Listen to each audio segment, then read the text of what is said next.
안녕하세요. 이번 영상에서는 지금까지 배운 일본에 의한 침략 속에서 우리 백성들이 보여준 저항에 대하여 살펴보겠습니다. 오늘의 학습 목표 먼저 보고 올게요.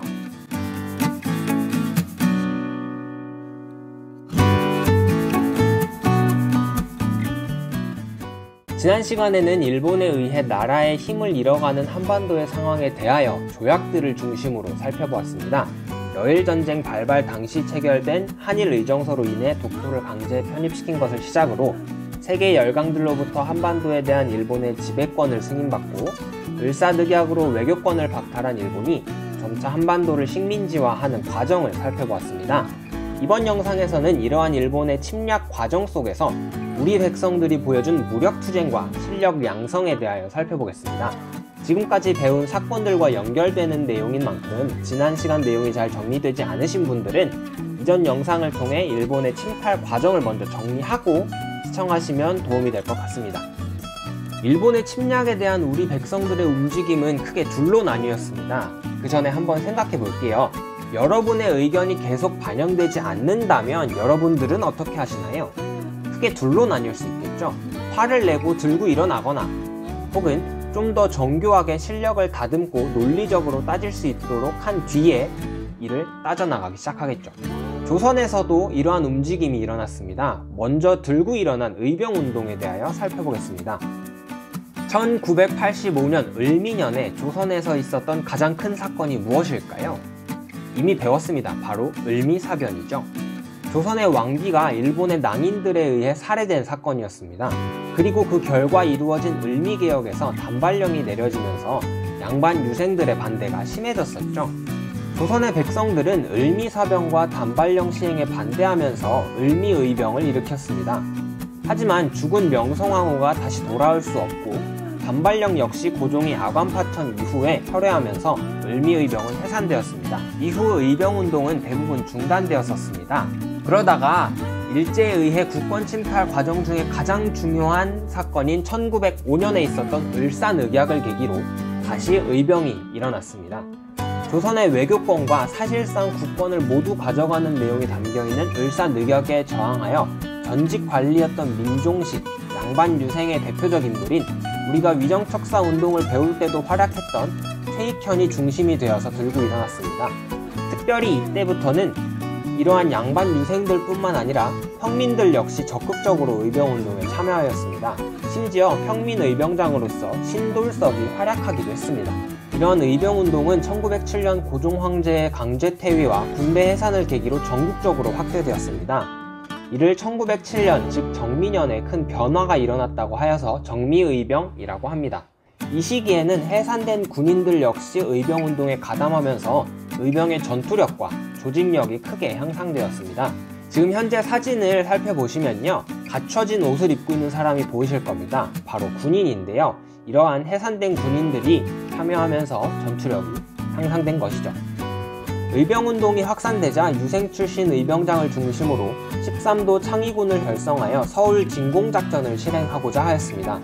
하지만 13도 창의군의 총대장이었던 이인영이 갑작스럽게 부친상을 당하면서 상을 지내러 고향에 내려가게 되었는데요. 이로 인해 작전에 차질이 생기고 양반들 사이에는 아직까지 퍼져 있었던 신분제적 관념으로 인해서 양반 의병들이 평민 의병들과의 연계를 거부하면서 결국 일본군에 밀려 실패하게 되었습니다.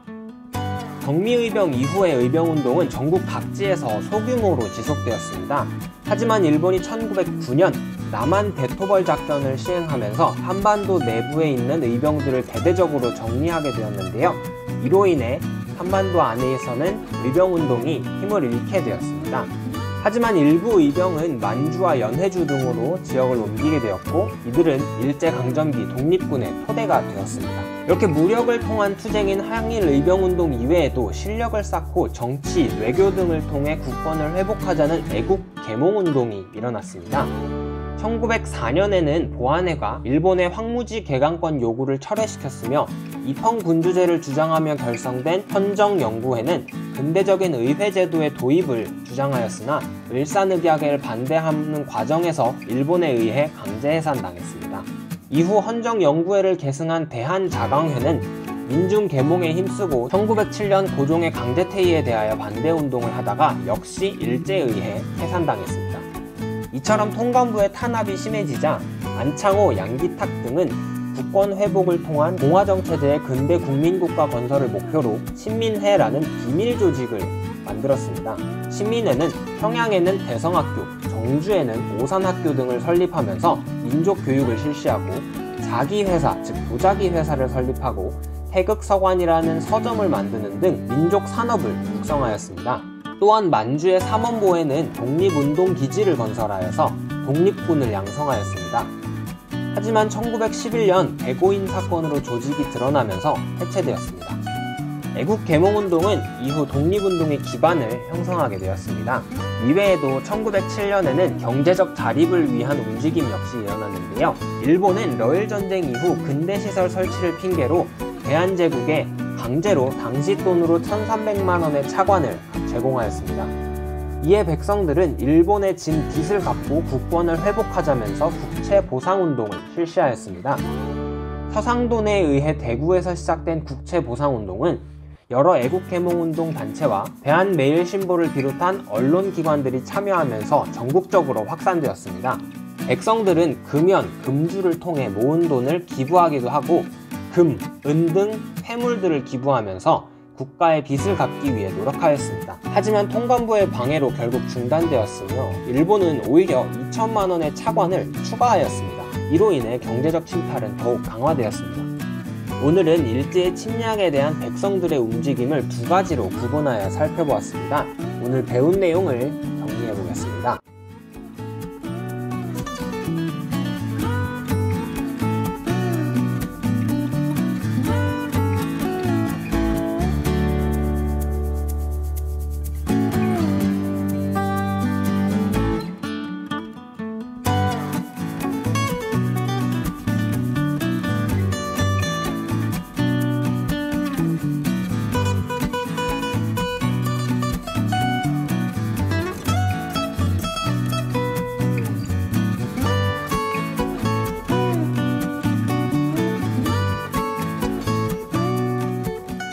이번 시간 여러분들에게 드릴 과제는 먼저 오늘 배운 내용들 중에서 여러분이 이해한 내용을 역사노트에 정리해보는 것입니다.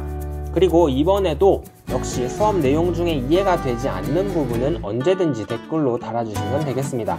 질문은 모아서 답변 영상으로 다시 알려드릴게요. 마지막 과제는 여러분이 당시 사람이라면 항일의병운동과 애국개몽운동 중에서 무엇에 참여할 것인지 구체적으로 적어보는 것입니다. 예를 들어서 항일의병운동을 선택한 경우에는 을미의병, 을사의병, 정리의병 세 가지 의병운동 중에서 한 가지를 선택해서 당시 상황을 반영한 구체적인 일기를 써보시면 되겠습니다. 그리고 애국개몽운동을 선택한 경우에는 애국개몽운동 단체들 중에서 하나를 선택하여 그 단체의 활동에 참여하는 글을 작성해 보시면 되겠습니다. 이렇게 작성한 글은 촬영하셔서 댓글로 올려주시면 되겠습니다. 다음 영상에서는 당시 사회 문화적인 변화 모습에 대하여 살펴보겠습니다. 현재 우리의 삶과 유사한 점이 매우 많은 큰 변화가 있었던 만큼 현재의 삶과 비교해 보시면서 영상을 시청하면 도움이 될 것 같습니다. 다음 영상도 기대 많이 해주시고요. 우리는 그럼 다음 영상에서 만나도록 할게요. 그럼 안녕!